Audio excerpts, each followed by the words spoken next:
I want to thank our friends and colleagues at the MTA and New York City Transit for sponsoring this very important event.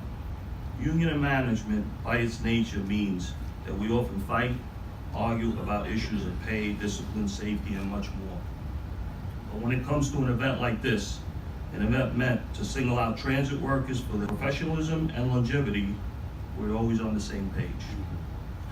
Hundreds of thousands of times every day, transit workers interact with regular New Yorkers and visitors to our great city.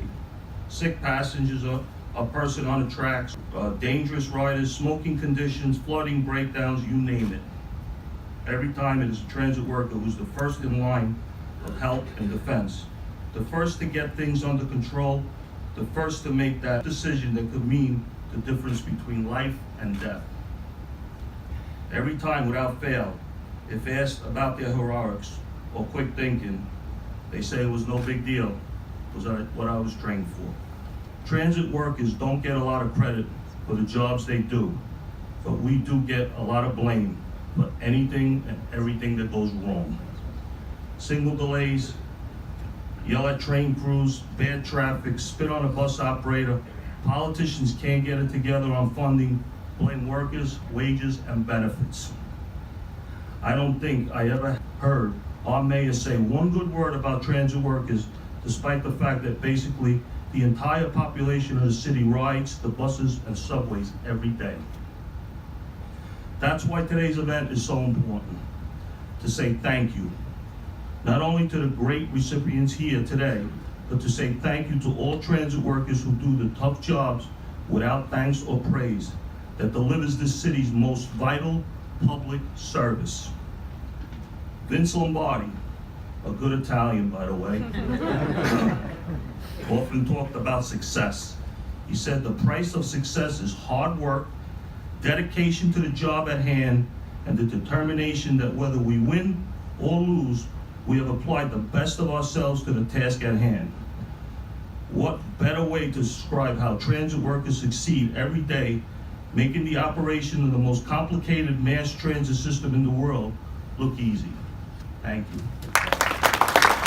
Remember that Dizan here was a previous cop for Baltimore, and we spoke on many occasions about just life. Me knowing that, I was leaving for the end of the night, and I was going to say goodbye to half of my bosses, make sure I did a good job. And in the process of this, I saw Mr. Dennehy laying down on his face. Rolled him over, me and a couple other people, and realized that he was not breathing. I started to check his airways, check other things, realizing I needed help.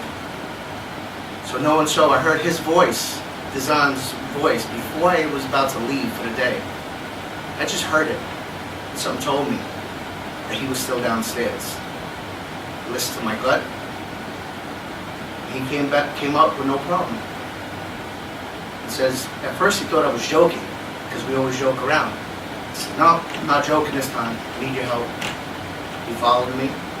We continued to do chest compressions on him.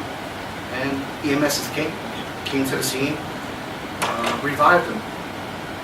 And here we are here, being presented with something that is actually very great, because it's a great accomplishment in life to hear from multiple people that we've done a good job.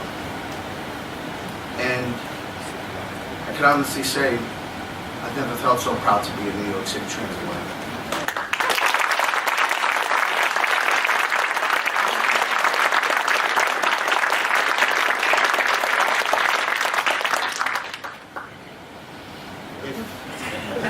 I don't know what else to say.